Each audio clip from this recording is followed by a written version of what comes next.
O meu nome é Ana Paula e hoje eu vou apresentar o trabalho intitulado Novas Terapias para o Tratamento dos Sintomas Vasomotores na Menopausa, que foi feito pelo grupo A4 sob orientação do professor Dr. Carlos Maestre. Esses são os tópicos que serão abordados durante a apresentação hoje. E para contextualizar um pouco o nosso tema, segundo a OMS, a menopausa é a cessação permanente dos ciclos menstruais por perda da função ovariana. Já a perimenopausa é a fase de transição com sintomas físicos e emocionais que tem um impacto muito importante na qualidade de vida da paciente, o que para nós, como profissionais da saúde, tem muita relevância e merece atenção. Em relação ao diagnóstico, ele é retrospectivo. Então, nós olhamos para a história que a paciente nos conta e vemos que ela ficou 12 meses consecutivos sem menstruar. Além disso, a idade que isso costuma acontecer é entre os 45 e 55 anos, e outra ferramenta que não é essencial, mas que em alguns casos específicos podem ajudar no diagnóstico, são as dosagens hormonais. Quando a FSH se apresenta acima de 30 a 40 unidades internacionais por litro, e o estradiol se apresenta diminuído.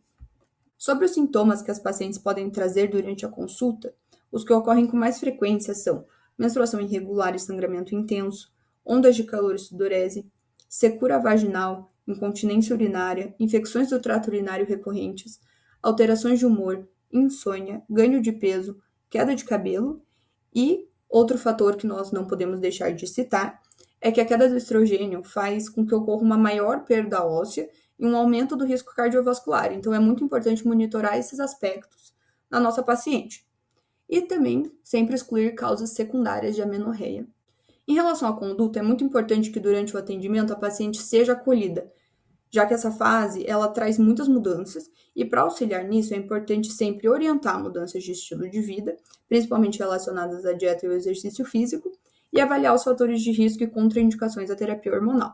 Como dito anteriormente, os sintomas vasomotores eles são extremamente comuns nas mulheres que estão passando por essa fase da vida. Então, para que a gente consiga entender como o tratamento é feito, é muito importante a gente compreender como esses sintomas acontecem.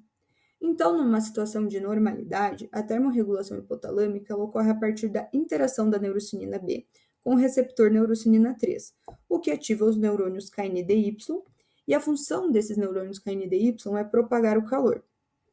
Nessa cascata, o estrogênio ele vai inibir esses neurônios, ou seja, vai impedir a propagação do calor. Com a diminuição do estrogênio, essa inibição não consegue ser feita. Então, os novos fármacos, eles pretendem justamente atuar nos receptores de neurocinina 3, com o objetivo de restaurar esse equilíbrio térmico.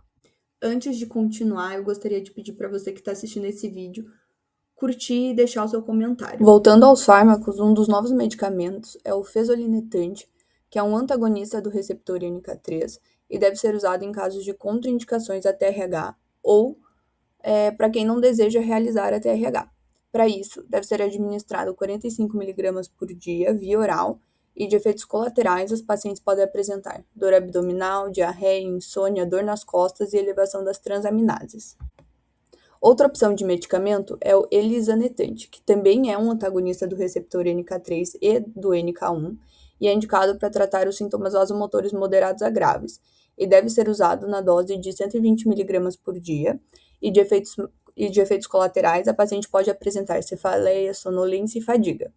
Além desses novos fármacos, temos outras opções de medicamentos que já são muito utilizados para pacientes que não podem ou não desejam realizar a terapia de reposição hormonal, como os antidepressivos venlafaxina, desvenlafaxina, paroxetina, escitalopram, sertralina e fluoxetina, os agonistas alfa-adrenérgicos com ação antihipertensiva, como a clonidina, os anticonvulsivantes gabapentina e clonidina.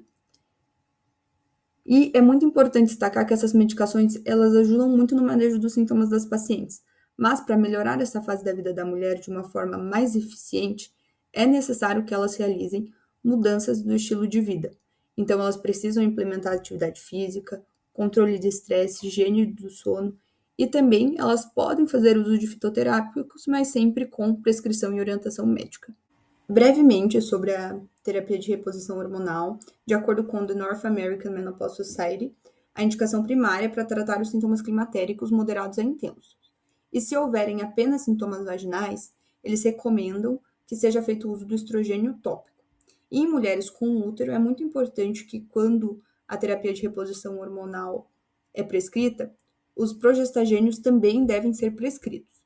E sempre deve ser avaliada a relação de risco e benefício da reposição para cada caso.